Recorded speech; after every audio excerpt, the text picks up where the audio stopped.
This was another one that was not submitted through DWA reviews, but was actually a book that I had wanted to read for a little while.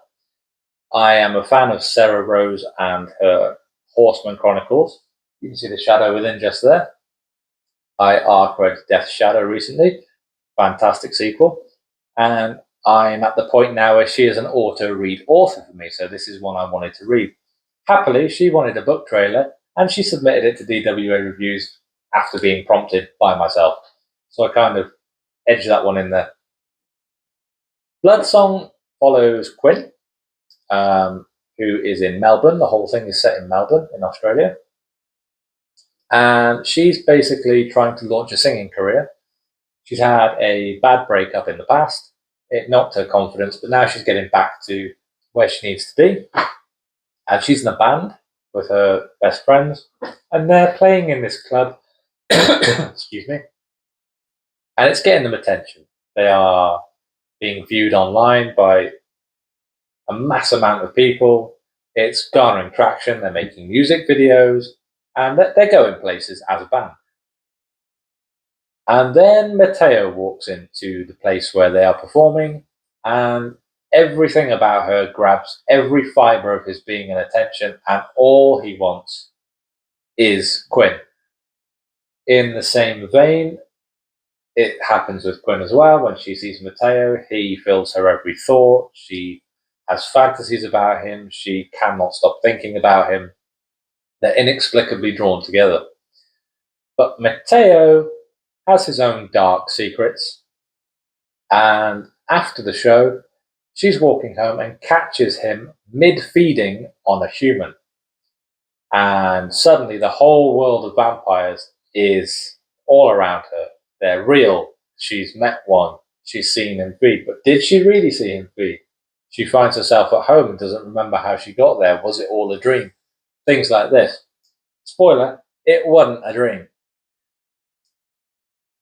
So she's sort of torn between the attraction she has to Matteo and, her normal life, building up this record deal, going on tour, her singing career, but also that of her friends. She's thinking of her friends. We've got to do this together.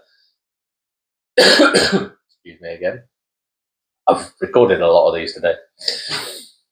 But now, because Matteo is involving Quinn in his life, it's drawing the attention of the other vampires in their coven, notably their queen and Carlos.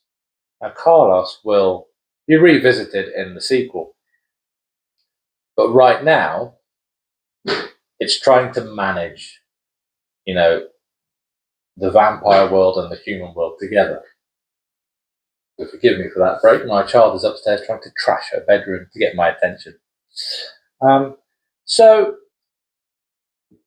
I swear there's something in the water in Australia, and I put this in my review on Goodreads, because there are so many books coming out of Australia now from indie authors, and they are like crack. I mean, in this instance, it's blood, but the book is like crack. R.D. Baker started this. This is her fault. I read everything R.D. Baker writes. I'm lost in it, and I love it, and it's fantastic. It doesn't matter whether it's dark romance, fantasy romance, contemporary, polyamorous romance. It doesn't matter. Whatever she writes, I will read, and it's great. And Serra Rose is another one. And I think they must just put something in the Australian water. I think it's like a government conspiracy to churn out the best books on the planet. And I will die on that hill. But vampires have seen a recent resurgence in the indie community, at least from my standpoint. And for me, this book ranks among one of the best. Right up there with Afflicted from R.D. Baker. Right up there with The Great Vampiric Deception by Jolene Getler. Up there on my shelf. RDs are over there somewhere. The story's compelling. The twists and the emotional roller coasters are captivating. But the thing is, it's such an easy book to read as well. I picked it up, and before I knew it, I was 40% of the way through. It just flows so easily. There's no trying to get into the story. You are in it from page one, and it's just a pleasure to read it. It really is. I cannot wait to read the second in the series, which is Consumed. Comes out on Valentine's Day, and I will be reading it thanks to Sarah Rose. She has already agreed to send me a copy, and I'm going to make a book trailer for it, so yay. But yeah, I gave this one a 4-star. I just thought it was fantastic. I really did. And you should go and read it. It's in KU. So if you've got a KU subscription, well, hey. But don't forget, if you want to see your book in one of these reviews, go to the link in my bio, click the form, and maybe we'll see your book in the next one. But until then, I shall see you next time.